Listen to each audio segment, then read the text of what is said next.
And welcome to the Community and Partnership Scrutiny Committee.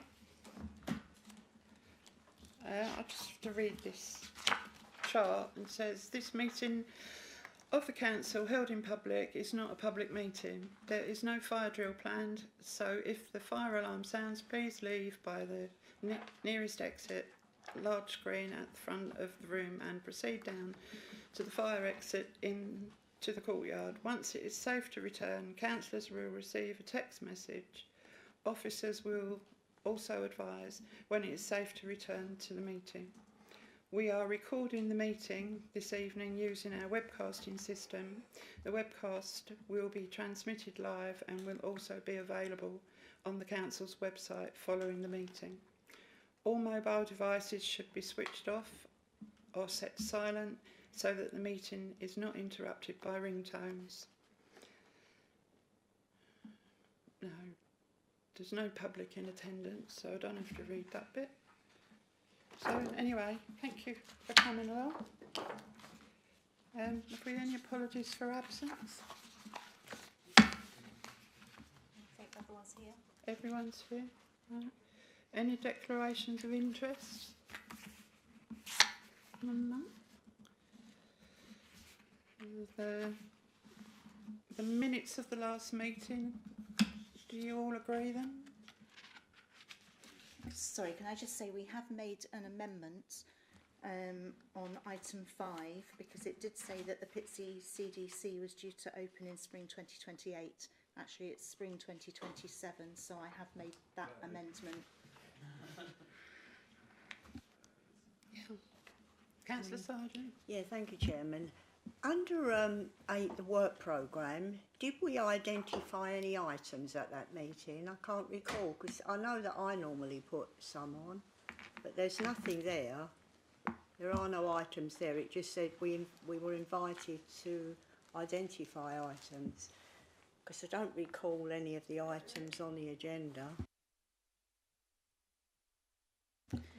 I wasn't present at the last meeting. I didn't minute it, but the minutes that I saw didn't have any additional items. The work programme obviously is on the agenda again today, so if you have any extra items, we can add them tonight.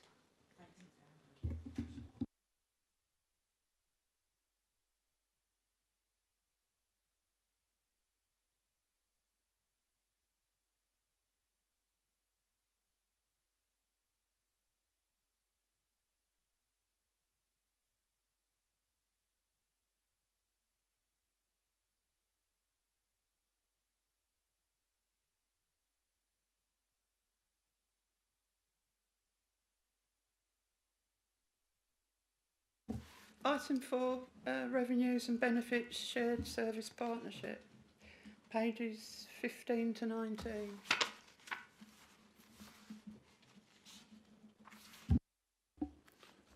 Thank you, Chair. I'll introduce the item, and then Mr Manser can answer the intelligent questions that I'm sure will come from the committee members. So we'll be aware that our shared service with Brentwood Borough Council around our revenue and benefits service is a long-standing shared service.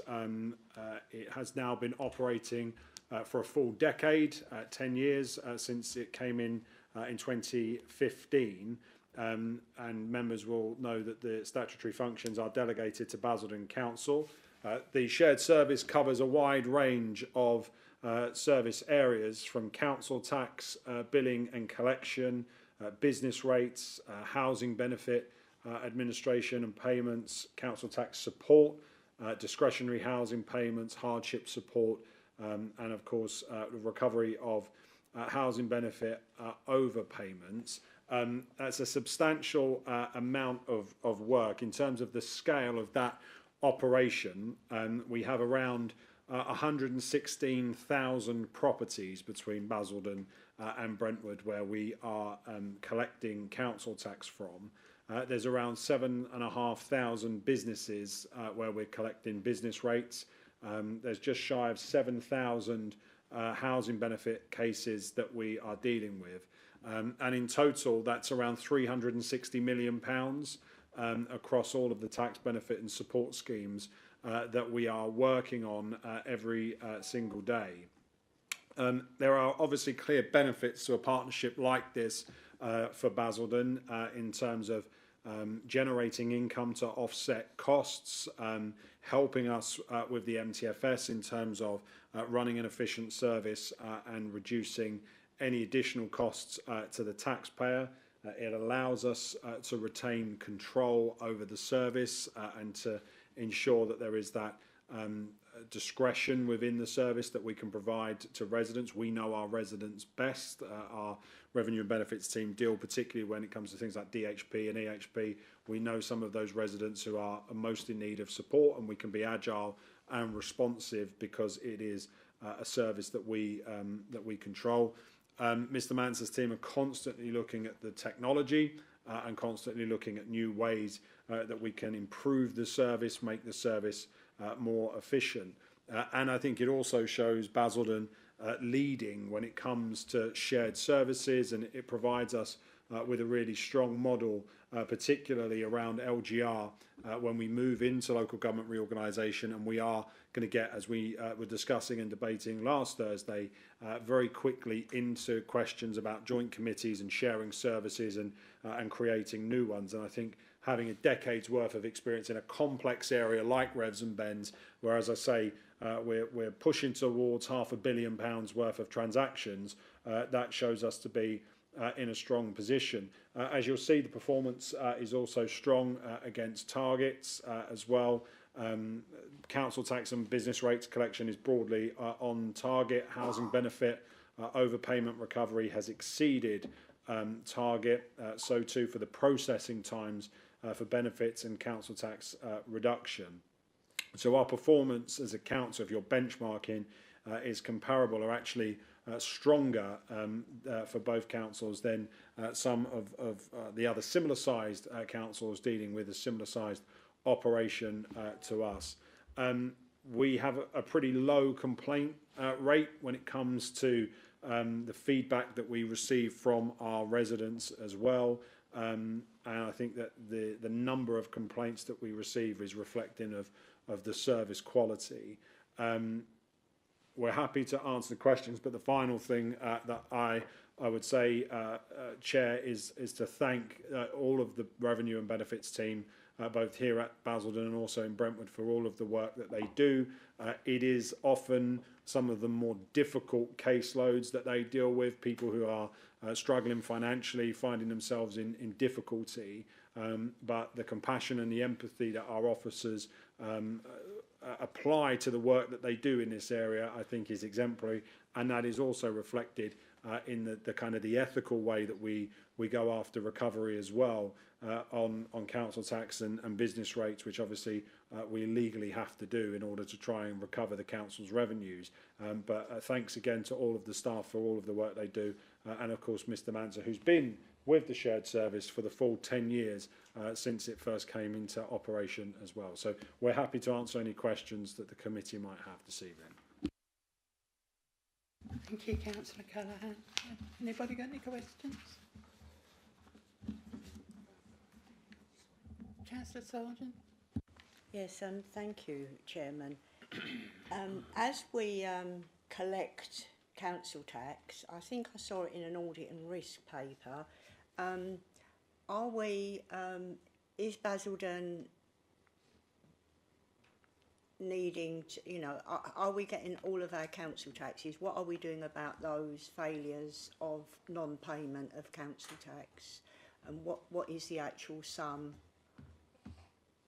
that it amounts to?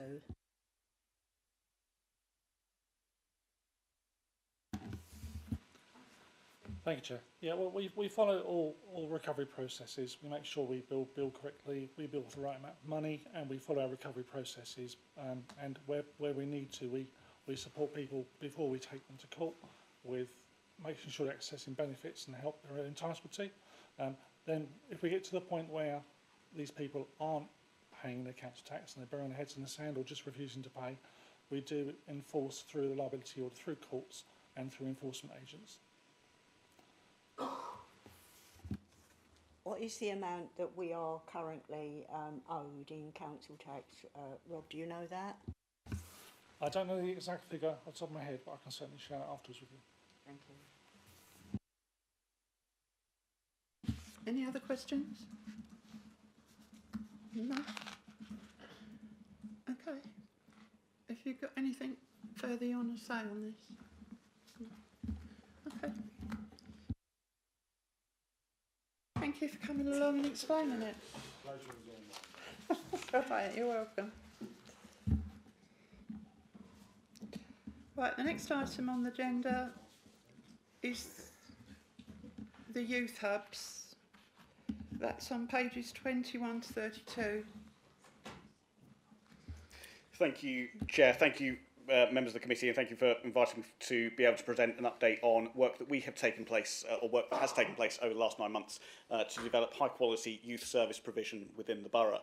And I think the first thing I wanted to say at the outset is right from the centre of this council, right from the corporate plan that we refreshed and put forward, is a commitment to developing opportunities for children and young people to be able to live, to work, to grow up, and have the skills that they can really take, the skills and opportunities to be able to have, to thrive, and to enjoy the life that they want to be able to do. From a personal level, what keeps me in politics is making sure that young people have opportunities and breaking down barriers for young people being able to access opportunities. We are right in the heart of what I think is a great borough to live, to work and grow up in. But to so many young people, those opportunities seem so far away. And by developing high quality youth service provision, early intervention, we're able to really get under the skin, we're able to tackle the challenges that young people are facing growing up within Basildon, and really give them the opportunities and the skills that they need to be able to prosper. There's various different strands of work that have taken place over the last 18 months since we've come into administration, the last 9 months that I've had children and young people as part of my portfolio. And I wanted the opportunity tonight to be able to talk through some of those. One of the areas that I'm most proud of is being able to develop our youth hubs and make sure that youth service provision is taking place in areas across the borough at times and places that young people need it. Working with trusted adults, working with community grassroots organisations that have been in place for many, many years, delivering high quality youth service provision and being able to support them to expand that work. Some of that work has involved being able to look at some of the council facilities that we have that when they come available for rent, being able to put those out into the public domain, having a transparent process for organisations to be able to apply for those buildings and leases to be able to take on. But what we have seen is an increase in organisations being able to come forward, put forward business plans to develop youth work provision across the borough. And particularly pleased with the Bowls Club that was in operation at Whitmore Court. Once that facility became available, we had an application that came through from Flex Youth Club to be able to take that facility on. And the work that Flex Youth Work Club do in being able to reach out into the community, being able to offer a safe space with trusted adults, high quality youth workers, and be able to create a real family environment for young people to be able to grow up in is absolutely exceptional. And there are other examples across the borough where that has been developed, and also we're supporting organisations to develop a similar practice going forward. So I think our satellite clubs using existing council owned facilities I think is really important. I think what we've also been able to do is utilise this council's leverage as an anchor institution, as a strong partner with the strong relationships that we've got within the community to be able to bring organisations together. If I had £1 every time an organisation approached me for a facility, I would be able to solve all the budget gaps that are able to come forward within the borough pretty quickly. Unfortunately, we don't have all the facilities that we want to be able to offer. But what we do have is great leverage, being able to work in place with partners across the organisation. So particular examples that we've seen being able to work with Achieve Thrive Flourish, ATF, also a fantastic organisation across the borough. But the strong relationships that we also have with James Hornsby School, for example, being able to bring youth work activity into the community, taking place on a Thursday evening, utilising the facilities that the school has. The school's in operation from 9 till 3. They've got a huge range of facilities that are able in the evening, and be able to open the school's doors to the community to be able to, for youth work activity to be able to take place. And I'd like to particularly pass on my thanks to Tammy, the head teacher at James Hornsby, for her proactive approach of being able to work with ATF to be able to support this provision that's ongoing. And in conversations with officers, I think one of the really interesting things about that provision is that it isn't always the students that go to James Hornsby that are staying at the school in the evening. It's actually a much wider group within the community that are also attending the activities that are ongoing over there. We've been able to utilise our relationship with Everyone Active and Basildon Sporting Village to create the Everyone Loves a Friday Night activity, with multi-sports activities taking place utilising the sports hall, the football cages, and be able to bring multi-sports activities for young people on a Friday night in a safe space, in an environment they feel comfortable with high-quality youth workers delivering activities that are ongoing. We've got a fantastic relationship with Bar and Bus, being able to deliver detached youth work that's taking place across the borough, really going out into the community, being able to see activities that are taking place and work with young people at the space that they're at. So I think we've been able to create environments and utilise facilities for young people to be able to take part in activities that are council-owned. I think we've been able to expand existing provision. I think we've been able to create new provision that's for young people to be able to access as well. And what I think is really, really important, and we're looking at this, being able to really shape what the future of youth service looks like. We've got local government reorganisation taking place, and what we need to be working hard to do is being able to make sure that we are creating the environment, creating the framework for youth provision to be in operation. And one of the things that we set up last August, last July, that will help do that, is our Youth Work Advisory Forum, creating the space for youth work organisations across the borough to come together with the council to be able to work on particular areas and particular challenges that youth work organisations are facing, but being able to do that by bringing organisations together and creating an environment for organisations to work collaboratively. And I think one of the areas of real strength that we've seen that's work in progress, but has really started through that, is our work being able to promote opportunities around special educational needs provision across the borough that we know is growing, that we know there are challenges of. And as I was quite rightly reminded in the Basildon Area Committee meeting that took place just before this one, with a fantastic presentation by Paula Farrow from Myotis, is that young people with neurodivergent needs are some of the most talented young people that we see within society, but also have so many barriers that are put in front of them. And we need to be able to create the environment for them to be able to access provision and succeed with that as well. We're very fortunate with the support that we receive from government funding through the Holiday Activity and Food Programme for holiday provision to be able to thrive, engaging young people on free school meals across the borough, making sure that they're able to access provision at a time and place when families would otherwise be unable to support that. I'm very grateful that we've got the certainty of 3 years funding for that to be able to exist, so that we can continue to support that. I'm also particularly pleased with the role that area committees have had within our youth service provision as well. And I said at the last meeting that I'm particularly proud of being able to strengthen the role of all 42 members across this authority, giving them the opportunity to fund and support activities that are taking place within their wards. They know their wards best, they know the issues that are coming up, they know the issues that they're facing. And what we've seen, and as outlined within the report, is £48,683 across the area committee funding to date being invested in youth service provision across the borough that is enabling our work being able to strengthen.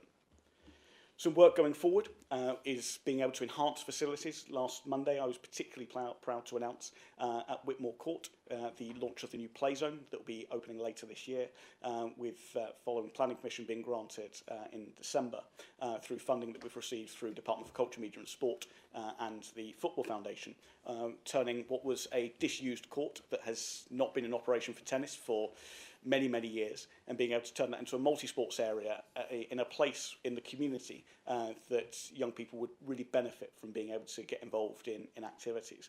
That will be a transformative provision for young people, and particularly so close to the Bowls Club. I think that particular area of Friends can become a real hive and an opportunity. I'm determined to make sure that this isn't a provision that's in isolation, being able to develop the play zone at Whitmore Court.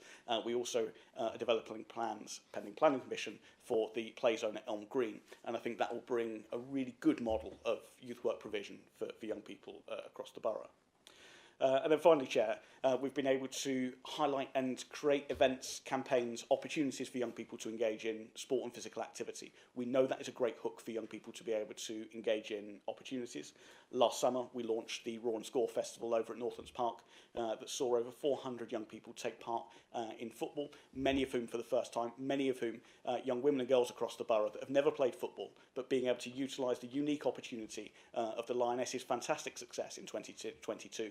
Pleased to say they're backed up in 2025 at the Women's Euros, and being able to work in partnership with other organisations at being able to deliver a range of events on that particular day. But then we also saw Basildon Rugby Club getting involved in activities. We had a whole 6-week programme of events during the Summer of Sport campaign, working with our partner organisations that then culminated with the half marathon and the Find Your Active Festival over at the Sporting Village. There's a range of opportunities that allow us to be able to engage with young people across the borough, get to know them, find them in the space that they're at, that can then feed them into provision that is already taking place across the borough, and providing more and more opportunities for young people. Going forward, I think what is really, really important is that we work with young people to be able to shape the services that they would like to see across the borough. Just before Christmas, Mr Taylor and I went to visit the youth service provision on Southern Hay. And what was really important about attending that session on the Friday evening was listening to the young people about their views of youth work provision across the borough. And some of the things that I'll always take back from that conversation around wanting provision that feels accessible, that feels home, that creates a family environment. And I think those principles and hearing from young people directly is really, really important as we can work together to design these services going forward. Last Wednesday night, I attended in my own ward the youth service provision that took place at Timberlog. That was a provision for young people with special educational needs. And what was really important listening to that conversation was hearing how young people had attended that session on that Wednesday evening for many years, at the same time, the same place, with the same youth workers that were delivering that activity, hearing that trust and confidence that they had within them, and hearing how well and how dedicated the youth workers and those volunteers were to delivering that service. And I think that's really important to remember as our core principles of youth work as we go forward. So shaping and involving young people in the future of youth work services is really important. We're at the start of a long journey. This is a journey without an ending. But I'm particularly pleased to be able to put forward tonight is a range of activities, a range of proposals that relate back to our corporate plan of putting young people at the centre of what we do, being able to create a borough that they can be proud of, being able to create opportunities for them to be able to succeed. And as we face local government reorganisation, really get under the skin of what good quality youth work is and be able to make that the centre of this activity and this authority going forward. Thank you, Chair. I invite any questions to come forward. Thank you, Councillor Ferguson. Is there any questions? Yeah. Go on. Thank you, Chair. Thank you, Councillor Ferguson, as well, for a very thorough and informative presentation and the report as well to the committee. So I've got 2 questions. Jack, if you're happy for me to ask both in one go. So number 1, what can the council do to build on all the work that's been carried out so far to make even more progress in 2026? And it seems that our outreach / kind of stakeholder engagement work is really crucial to the success of the initiative. So I'd love to know, kind of from your perspective as the cabinet member, kind of spearheading the initiative, what do you think we do well, and what do you think we can do better across the coming year? Thank you, Chair. What do I think are the targets for 2026? I think the first opportunity that we've got is to be able to recognise our strength and our convening power as a authority, and that was one of the things that really struck me coming into the Cabinet in 2024 was recognising the role that this council has to be able to play. I think one of my first visits in the summer of 2024 was being able to go and visit 4 youth work organisations on a Saturday morning in different parts of the borough with a range of different activities that took place. And I think all 4 organisations had had a really strong relationship with this authority going back many, many years. And what I took away from that was, as well as the face-to-face activities that were being delivered, was our really strong convening power, that when we want to bring organisations together, we have that opportunity to be able to do that. Lots of people think that the council has to do everything. I think that is a particular point, and I think we should do a lot, and we should take the legwork of what goes on in terms of the infrastructure support. But what I think we have is hugely dedicated organisations, hugely talented individuals across the borough that are doing this day in, day out. I think our role is to be able to bring them together, to be able to strengthen activities that are already going on. I think going forward, what we need to be able to do is facing local government reorganisation head on. What do we want high quality youth work provision to be? What is already being delivered? Where do we need to add value? How can we support our SEM provision to be able to grow even further? How can we support care experienced young people to be able to access opportunities? How does this link in further with the work that Councillor Power has driven over the last 18 months at driving job opportunities for young people to be able to do? So to make sure that this work isn't undertaken in silo. And I think where that leads on to kind of your second question, in being able to work in partnership with other organisations across the borough. I think being able to utilise the experience that there is, I think is particularly powerful. But then also being able to take models to government. The government launched the new youth work strategy just before Christmas. One of the things that I was really pleased within the report was about investing in youth workers, investing in those organisations that are delivering on the ground, changing some of the models around how those organisations are able to thrive, but also investing in facilities. I don't think we can underestimate the importance of those safe spaces for young people to be able to go to. And say, going back to the conversation I had with young people before Christmas, of the importance of those facilities in those environments that young people feel safe, I think is really important. And I think that National Youth Framework that the government launched before Christmas, I think gives us that opportunity to be able to do that. Thank you very much. Any other questions? Councillor Schrader. Thank you, Chairman. Yeah, I mean, it all sounds very encouraging stuff. And I support the principle of youth hubs.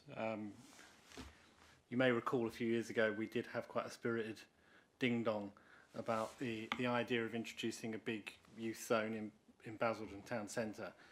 My anxiety, I mean, you know, we had a political kickabout over it, but my genuine anxiety about it was always that to the people I represent in Billericay East, and I've got I've got deprived communities in my area, that facility might as well be on the moon. So my question is really, first of all, how many distinct, I mean, there's a few mentioned in the report, but how many distinct hubs are now up and running so far, and how many are in the pipeline to come forward? How confident are you of a decent spread around all 5 towns? So that, because, you know, if you're a young person in Vange, or you're a young person in Friends, or Billericay, or Wickford, and you come from a deprived or disadvantaged household and you can't afford to get a bus from here, there or everywhere, then having something that's local and accessible is really, really important. So how confident are we that we will get that decent spread across all 5 towns? And if I can just make a plea in aid for the Outward Common estate in my ward in Billericay East, that is a very deprived community. Many of them are Waltham Forest tenants. But there are very few facilities on that estate. They do have a very active tenant and resident group who put on a lot of events on the green at Morris Avenue and at the church at St John's. But that you will be aware that the open space and the play area at Morris Avenue were sort of earmarked to be a play hub. And ultimately, that didn't go ahead, and a lot of the residents there were very disappointed. So, is there anything we could do to work with the tenant resident group on that estate to bring something forward? And obviously, I'm very happy to discuss that with the cabinet member offline if that's easier. But I just wanted to make that little plea in aid while I have the ear of the cabinet member. Thank you, Chairman. Thank you, Chair. I think it's fair to say when I speak about youth work provision, I speak in the cabinet member with the portfolio responsible for children and young people across the borough. But I also speak as somebody who's devoted 2 decades of their working career to being a youth worker. And what disappoints me about the questioning from Councillor Schrader there, I'll take the issue about Outward Common and the areas of Billericay separately. What disappoints me about the question that Councillor Schrader has raised is referring to a political kickabout about a youth zone. youth service provision and young people should not be about a political kickabout. It should transcend all political boundaries, putting young people at the heart of what we do, regardless of what stripe and what colour politics you have. And unfortunately, the decision that you took in 2021, I regard as the gravest act of social vandalism for young people across this borough, that were deprived the opportunity of a facility that they had. And to refer to it as a political kickabout, I'm very, very deeply disappointed by, because it should never be about that. What it should have been about is councillors of all parties. And when we had the committee system, during the committee meetings that took place, actually most councillors of all sides were actually supportive of what we were trying to do by bringing in the youth zone within the borough. I've actually visited youth zones where they exist in areas across the country and know the difference that they make to young people. Not just being able to provide sports activities, but also teaching life skills through cookery classes, through employability activities, through IT programmes that are taking place, through sports activity, through music, through arts, through drama. So many opportunities that were put forward through the youth zone proposal that were then deprived to young people. What we have tried to be able to do is look at what we're able to operate within now, and being able to create provision where we feel the need is available. We've been able to do that through the provision over at Whitmore Court. We've been able to do that through provision at James Hornsby. We've been able to support existing organisations that are operating across the borough. Transport and accessibility is, he rightly raises the issue of transport and accessibility. And when I went over to Everyone Loves a Friday Night for the launch of the provision last summer, it's taken place at the Basildon Sporting Village. It's something I've long thought. I think the Basildon Sporting Village is a fantastic facility. I just think it's very, very difficult for young people to be able to go to unless you've got access to transport to be able to get there in the first place. And members may be minded may remember at the last meeting we had a presentation by Essex Transport Services talking around the future of transport provision within the borough. And I raised that very same issue that Councillor Schrader rightly raises of transport and accessibility, being able to get to particular venues and looking at what we're able to provide. And we'll continue to look at ways that we can tackle the issue of transport, because I do recognise that is a real issue in being able to access services that are going on. With regards to the specific question that he asked around Outward Common and the needs of young people there, as I mentioned, I'm particularly pleased that we've been able to create the area committee framework for councillors and strengthen the role of all councillors to be able to do that and be able to support areas in their own wards that they represent. And I would happily meet with Councillor Schrader to talk around the activities that are already going on and ways that we're able to strengthen that going forward. Thank you, Chair. Thank you, Councillor Ferguson. Do you want to come back on that? Just to say that my whole point about the youth zone debate was that it was a debate that produced more heat than light, and I think that was evidence in your reply, because you had a massive rant at me but essentially agreed with what I said, which is that youth zone would have done absolutely nothing for my residents. Not a thing. It wouldn't have benefited a single kid on the Outward Common estate because none of them can get to it.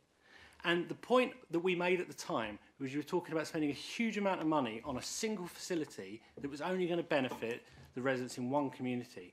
And what I am saying is I think this is a much better approach, because it means that you've got facilities that are accessible to everybody all across the borough. That should be the ultimate aim. But I don't want to carry on arguing the toss over, because my whole point was I think we had a very unedifying row about it a few years ago, which I think didn't really produce anything of any benefit to anyone. And I think this is a good scheme, and I'm happy to support it, and I would like to see it rolled out across the whole borough. That's all I meant to say. Well, thank you, Councillor Schrader. I do remember when I first come onto the council, it was a plan to have the youth zone. That was put in place and then it got chucked out. But what I will say, I think the access to, for instance, the sporting village is just as bad for kids coming across from Langdon Hills, Nethermain, all that area, getting up there because of the bus service. So not everybody's got a car, so I just want to make that point.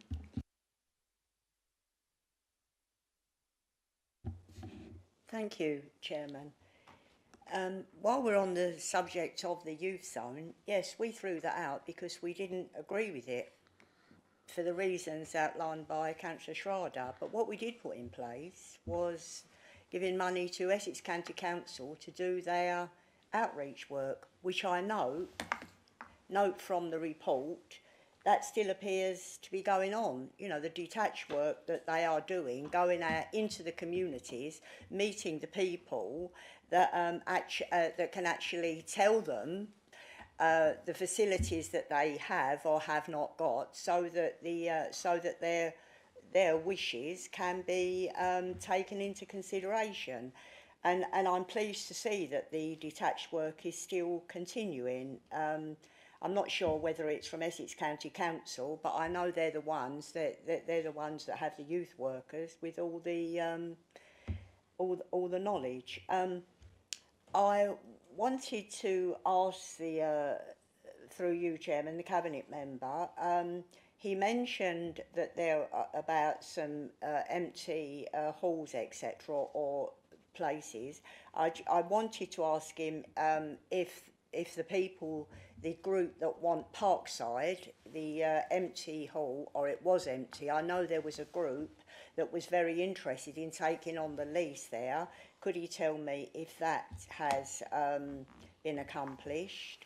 As Councillor Schrader has said, you know, there is lots of activities going on from the report, and I'm very pleased to hear about it, but there is a large part of the borough north of the A127, which we represent, that isn't getting the facilities. I'm pleased that the facilities are going to, but they're going into Langdon, into the town, into wherever.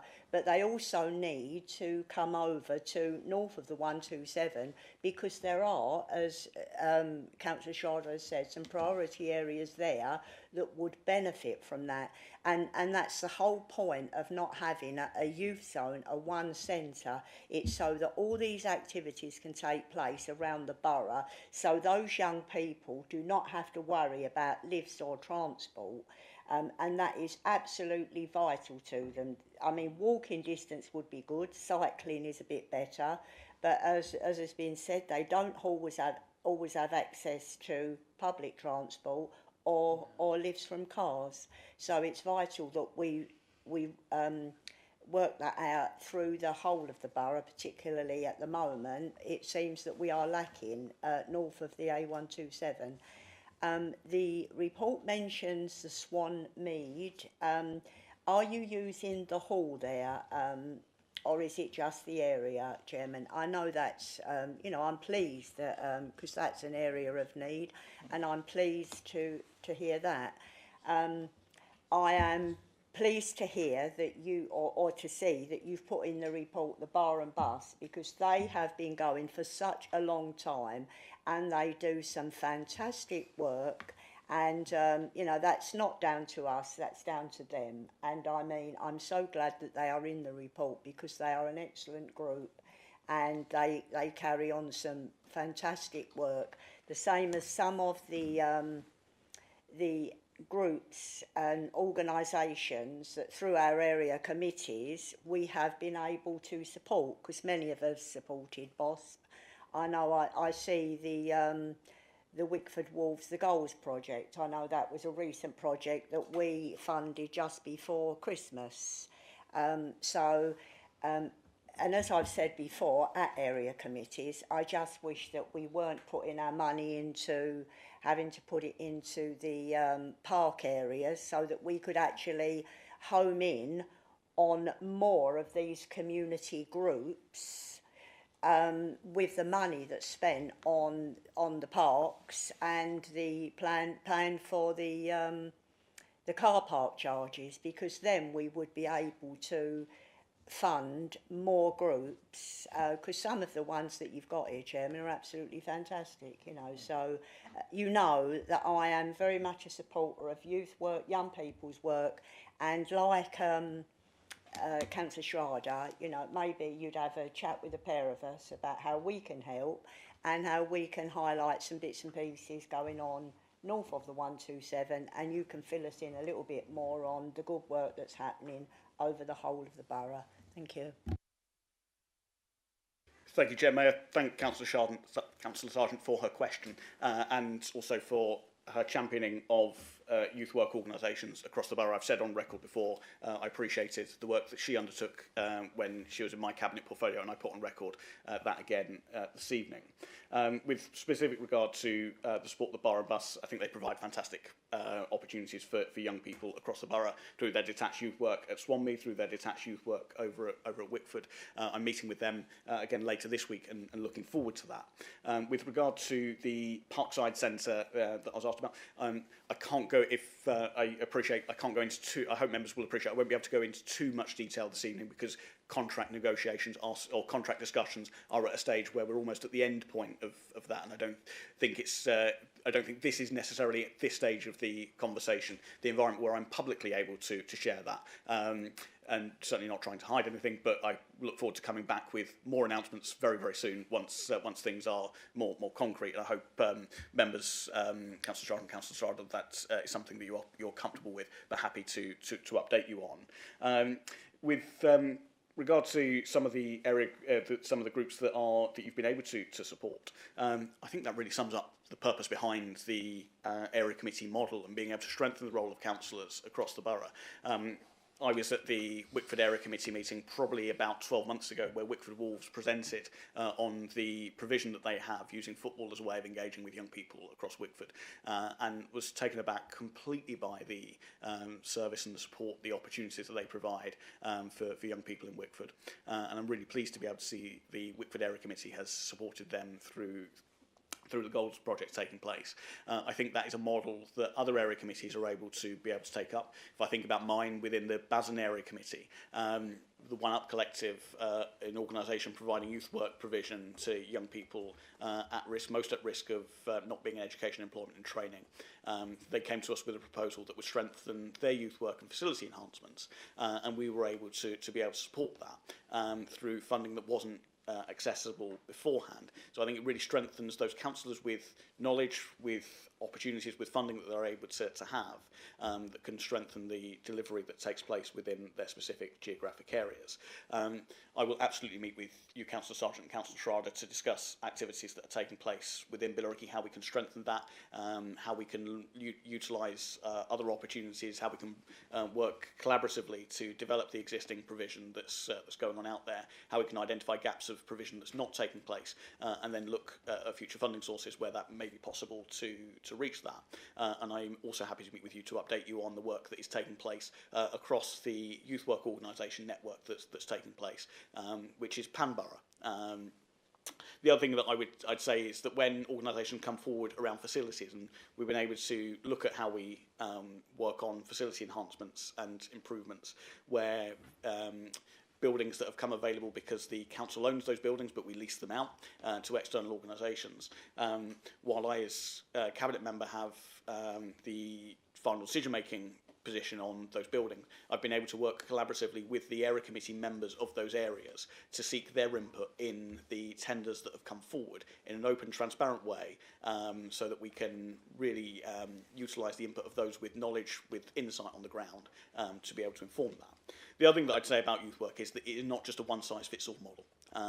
That young people will engage with this council, will engage with youth work organisations in a variety of different ways, whether that's through organisations delivering in the community, whether that's detached youth work, whether that's attending venues that are at the sporting village, whether that's travelling somewhere, whether that's going to a youth zone. Youth work needs to be tackled holistically. The challenges are far too grave for a one-size-fits-all youth work provision.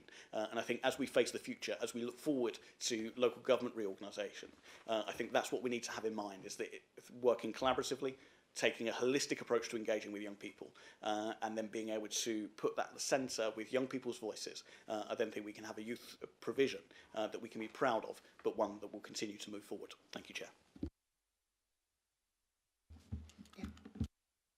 Thank you, Chairman. I just wanted to thank you,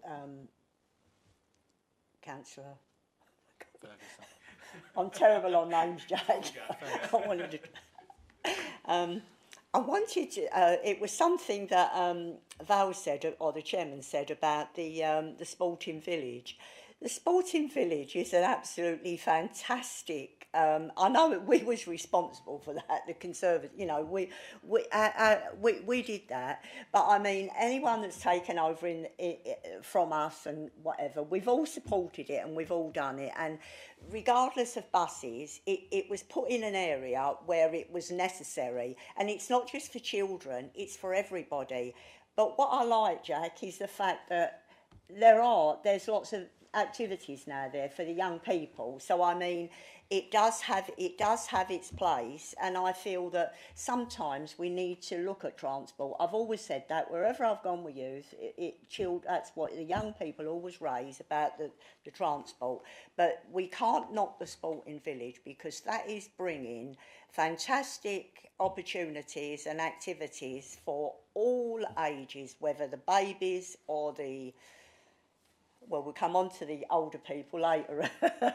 But I mean, it's for everybody, and it might be in a place and that's not accessible to everybody, but you know, we live in hope that public transport will widen open. Thank you, Chair. Thank you, Chair, and I thank Councillor Sargent for her remarks. I think let's get this clear. The Conservative administration and the council brought in the Sporting Village, but with the Labour government's money that funded it at the time. So I think we can all agree that we support the Sporting Village. We might have disagreements about where it is and accessibility, but I think the real issue that you quite rightly reference is that Sporting Village has a range of opportunities for individuals to be able to take part in, from swimming. I was pleased to be able to open the swimming pool with Councillor McGurran later last year. We are in 2026. At the back end of 2025, I was pleased to be able to do that. There's the Rock Hub provision that's taking place there. There's the new paddle courts. Very soon we'll see the new golf provision that's taking place there. It's got me back into playing football on a Tuesday night, which is a thoroughly enjoyable environment, being able to raise some funds for the Mayor's charity while also having a fairly competitive game of football with other councillors and officers at the time. I think there is a range of activities that is there, but I do think the real issue that we need to be able to get to, and we need to be able to work collectively on, is tackling accessibility to make sure that barriers of travel should not be a reason not to go to the Sporting Village, and that's one that we will continue to bang that drum and continue to champion the needs of making it accessible for individuals to be able to access. They've also got an excellent physio. Sports physio as well.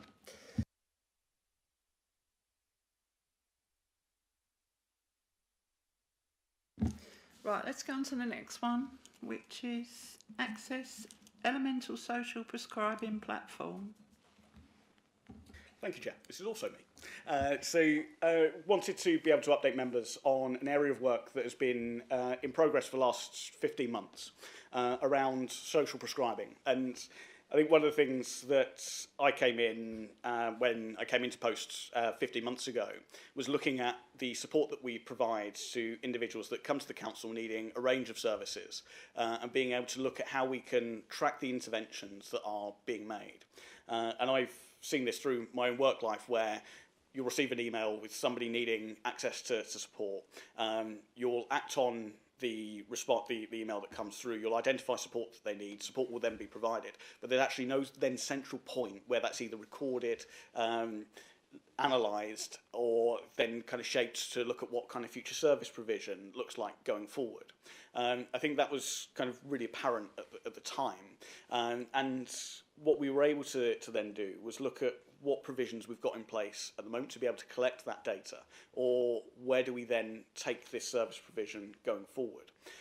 So we've worked with Access Elemental to be able to develop our tools and capabilities around that, so that when individuals come into contact with the council, I think the first thing to bear in mind is that when individuals are coming to us, many individuals are coming to us with some really challenging situations, and those situations have been in place for a long period of time, and the need for support has never been greater. And what's really important is that we make sure every contact with that individual is something that counts, that's valuable, that's meaningful, and leads to positive actions that can really make a difference to that individual's life. and part of that is the infrastructure support that we have that's in place. So being able to develop a tool that when individuals come to the council, they can come to with a variety of different needs. But what we'll have in place is a series of organisations that we can either refer to externally or organisations or departments internally where we can identify support provision for individuals to access. What we've then been able to do is be able to develop systems and processes around that so we can track the referrals that are coming into the council, we can track the support that's being provided, we can then track whether the intervention has been successful. And that has given us much greater access to data than we've ever had before that then identifies the needs and challenges that residents are facing. So if there's a particular theme of work that is, or a particular reason that individuals are coming to us, we're then able to track that and identify, do we need, for example, more financial management provision in one part of the borough? Do we need more mental health provision in another part of the borough? Do we need to make these service provisions more accessible? Do we need more promotional work going on to kind of tackle these areas? So we've been able to develop the infrastructure and framework tool to for individuals to be able to access that. I think we're in a really good stage, and the kind of data that we've been able to highlight and that's highlighted within the report shows how well it's being used within the council. I think going forward, and the challenge that I set officers and the discussions that we've had within meetings is how we can take this model to the community as well, and being able to make sure that other organisations will be able to access the tools that we're developing, but also how we can use this to shape some of the decision making at an area committee level as well. If some of the data and insights is telling us that Councillor Sharda and Councillor Sargent here representing Billericay and Wickford area committees tonight, that if there's a particular need for, and data that's highlighting provision that could really benefit individuals within Wickford or Billericay geographic areas, then we're able to use that data to provide to all councillors so that they can inform some of the decision making that they've got on an area committee level going forward. So I think we're at the very early stages of this journey. I think we've made some really significant progress and really pleased with that that's taken place. I'd like to particularly pass my thanks on to Mr Mansell and Mr Taylor, not just because they're sitting either side of me, but because they've worked incredibly hard from initial concept to implementation stage of this. But as I said in my earlier report, I think this is a really exciting development, being able to use data and insights to shape provision and support individuals on a really human level with services that they need. And again, as we face local government reorganisation, being able to have this at the centre, being able to give us data and insight that we otherwise wouldn't have had before, that can really put this borough on the front foot as we face the future. Thank you, Chair. Any questions? Yeah. Well, there's quite a raft of referral areas here, Jack. It's vast, isn't it? I mean, I'm totally in favour of social prescribing, always have been, and obviously this is a different method. How much support have you got from the health service? Because many of these areas of work are reliant on health, aren't they? Not necessarily the actual doctors, but the people that, because I know a couple of people that do work in social prescribing, and when it works, it can work extremely well. I mean, looking here at the drug and alcohol support, do you have any input with Open Door?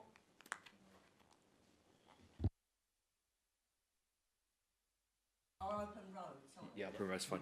Yeah, so some of the work that we've been doing is there's already been through the Basildon and Brentwood Alliance and the Integrated Care Board for the area. There's been a platform that has been launched called Frontline, which in essence is a fantastic directory, can be used by anyone who can log on to it now, where you can even self-refer into any number of different organisations around all sorts of different places. There's many council services operating on there, whether it's activity centres or getting support from Rob and his team, and what you heard earlier about the Reverend Ben's service and the support we might be able to provide there. So there's what the system has been able to do is to be able to therefore enable Rob and his team and the teams to be able to work on both the frontline system around what's out there, what can be done to support people, and also therefore being able to track that journey with those that are particularly coming into our area. So obviously joined with Stacey here today, but just generally the whole communities team's role has been making sure that as many of those groups that we know do all of the fantastic work we just heard about in the last report are on this system as possible. Councillor, you will know that one of the big things that comes as a criticism is that it's not necessarily that there's not support out there, it's how do you find a place where you access it. So that's what Frontline has been able to do really well, and I think whether it's our customer service colleagues, whether it's our communities team, whether it's our activity centre teams, whether it's Revs and Ben's teams, we've now got a central place where we're able to both send referrals and signposts and take referrals and signposts. This platform enables us to really supercharge those that we are particularly working with and have that understanding. Because regrettably, the frontline system doesn't enable us to know. So we might know we've made a referral, but sometimes we have to follow that up with has it been picked up. This is kind of like supercharging that. But yes, I hope that helps. No, I thank you for that, Grant. I'm really for it. In fact, it would be good if if you could get a briefing to members, because I think that would be very useful, because all of this in our areas, I'm not talking about us referring, but I mean, once if there's somebody that needs support, we can pass that on to whoever, and it is terrific work, and obviously it takes a bit of the pressure off of the people, like the health and all that type of thing. Thank you. Thank you, Chair. Thank you, Councillor Sargent, for your question. I'd be more than happy for an officer briefing. I'd be more than happy to come along to area committee informal meetings that you've got going on to update and for the data and insights to be shared. Absolutely, I think that's really important. I think it's really important that we take a whole council approach to this, and also understand the opportunity that we have to be able to refer into it ourselves as well, because there will be residents that we come into contact with that will then want to know how the best way for us to signpost into accessing the most appropriate support that they need going forward. So I think that's really important. We'll make sure our action following this meeting.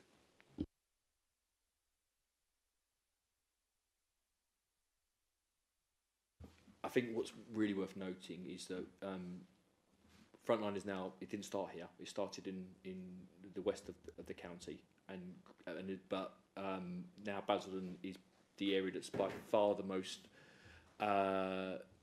well utilised in the Frontline system across the whole, certainly in the whole of South Essex. It's really, really popular how we do so. Social prescribers are the main ones that are using it, so that dialogue in and out of the council is much, much stronger. I think what would be really helpful is perhaps we can talk to them and talk to also about our own system and how we might be able to take that to the various area committees, take it on a bit of a tour and come and show in that way. I think that might be the best way of doing so. I would also say, you mentioned about it wouldn't be for councillors to refer. Well, why not? Absolutely. If you're pounding the street, you guys are community leaders, and you come across someone you think needs support, this is perhaps the best way you can help. If I'm honest with you, like straight in referral, so or just even just kind of signposting people to these, so we can help with that, and I would love to see members using it as a referral tool, because sometimes you're as champions in your communities, you're best placed to do so, and not to perhaps sometimes officers we can be middlemen to the same process. So we'd like that, I think.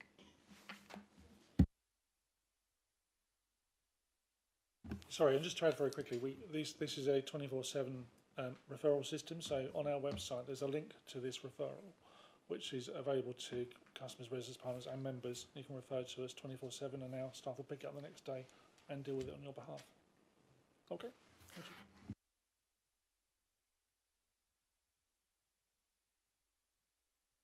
you. Okay, the next item is ageing population strategy. Thank you, Chair. I thought I'd give you all a break from hearing from Jack. So the item before you presents the ageing population strategy, which has been developed in response to the significant demographic changes we are seeing in Basildon and the long-term implications this will have for our services, communities and partners. I'd like to thank Grant and Stacey for all the work they've put into this over the last few months. Basildon's population is steadily ageing, and projections show that over the coming years, a growing proportion of our residents will be aged 65 and over. This strategy recognises that shift and sets out a proactive, preventative approach to supporting older residents to live a healthy, independent and connected lives. The strategy is intended to be a strategic framework rather than a prescriptive delivery plan. It brings together existing council priorities, evidence of local need, national guidance and partnerships working across housing, health, community services and the voluntary sector.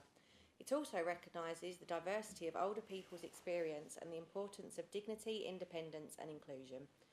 The document is structured around 4 key outcomes: supporting independence and wellbeing, improving health and quality of life, fostering meaningful engagement and participation, and reducing social isolation and loneliness.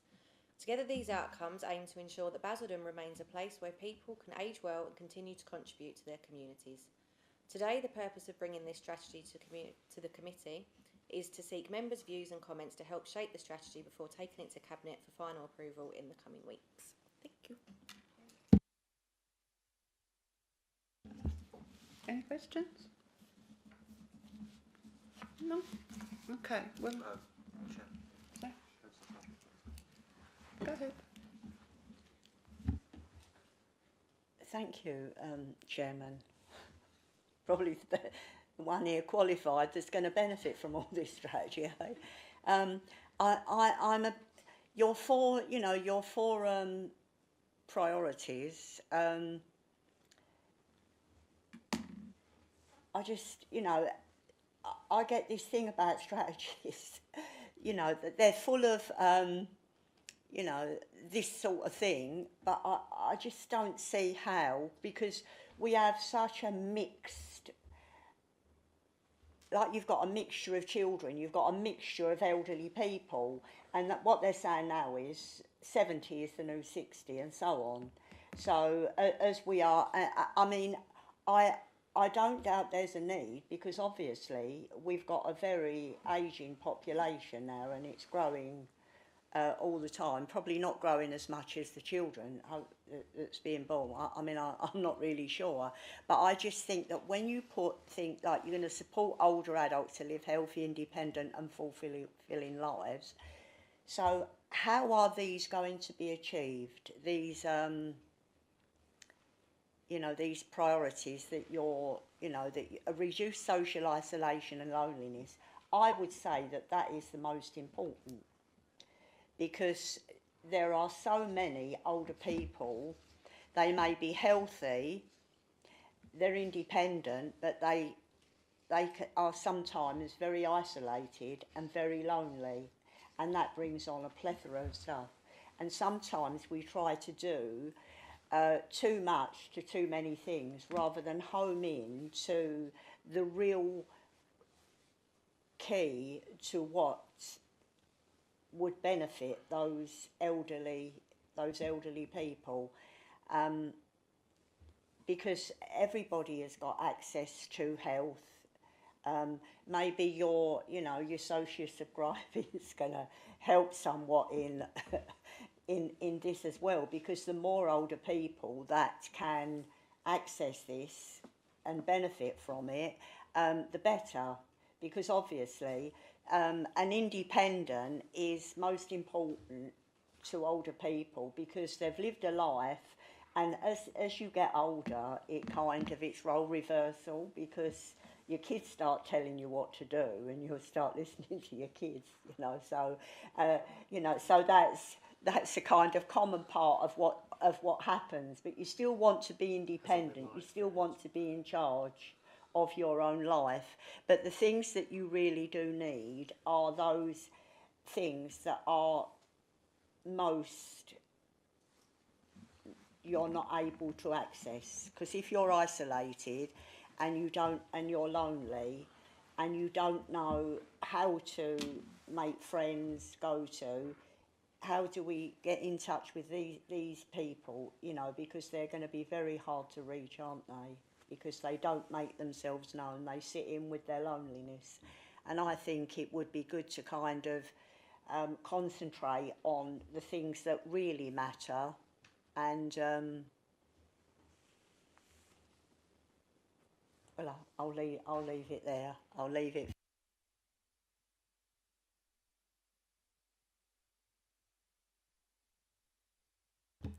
Thank you very much, Councillor Sargent.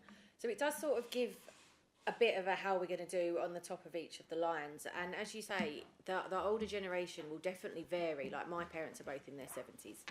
They will do as they please and no one will tell them otherwise. I've got neighbours who are the same age who couldn't do a thing without their children present. So it does definitely vary, the same as children, as to how our older people will want to live their lives. Some will want help, some will not.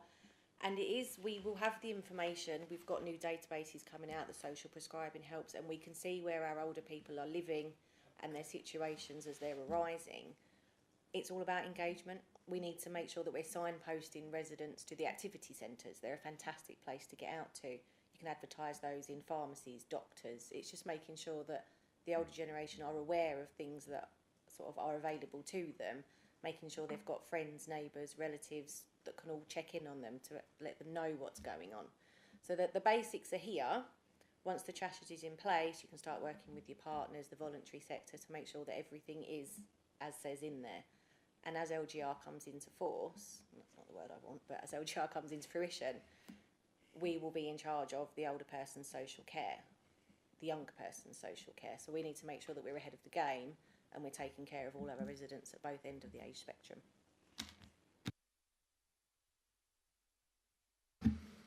But it's something I want to say on this. Respite care is reducing. I can't say where at the moment, but respite care is reducing. And we need to be aware of it, because that then creates elderly people being lonely and away from it. If that can be brought into the frame, I think it's a really good idea, because it's more or less along the volunteer sector, probably. So if we can bear that in mind.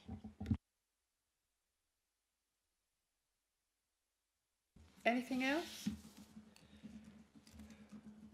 No? Right, okay. Right, we get on to the final subject, which is the draft work programme.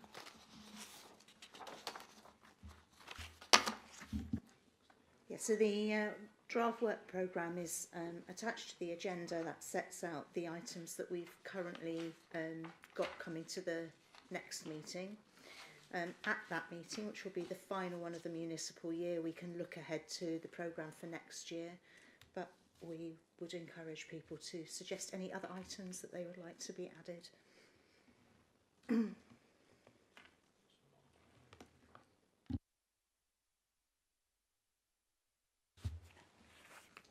Chairman, can we have the community halls put on the agenda, please? The council's community centres and village halls.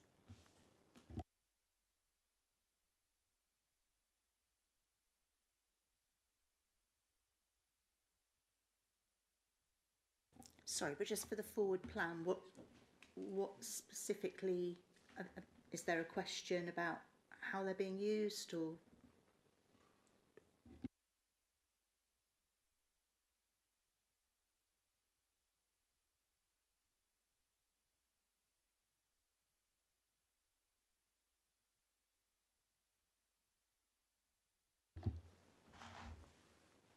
I forgot what I said now.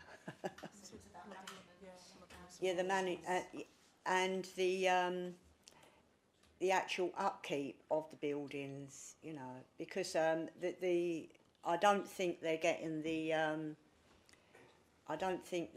the investment that they should do, and it would be good if you know, if we can have an update on them to see how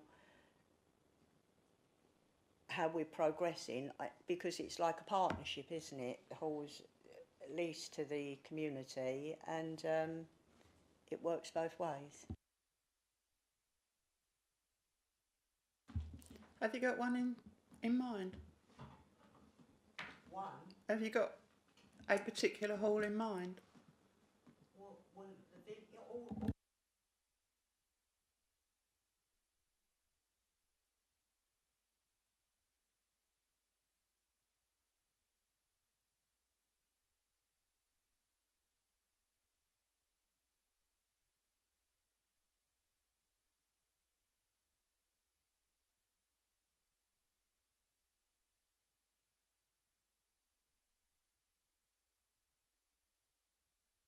I just want to make sure we get it right, because obviously there's the lease aspect and the requirements under the lease and what's leased, who's it leased to, is it leased, what is it that side of it, or is it what takes place within the buildings?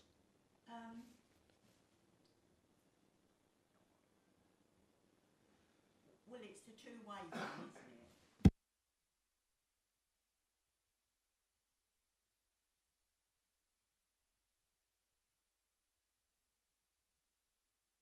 It obviously it comes under different. So if it's when they open the doors, what takes place within them? Obviously, there's work we need to do with these associations to be able to we can share and showcase what we know. If it's the status of the what's leased for how long,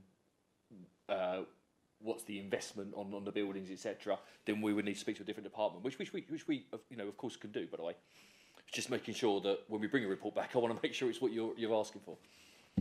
No, I think the community have probably got it from the activity side of it, but it's just the other side of it, from the councils and the investment in fabric of the building and stuff. Yeah, I'll speak to them about that. I need to probably look at whether it's this scrutiny or whether that's the investment in region one. But I'll have a look. But yes, I'll speak to John Tizard about that tomorrow to understand how we can produce something for you. That was fine.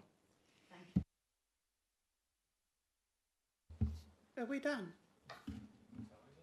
Yeah. Thank you very much for coming along.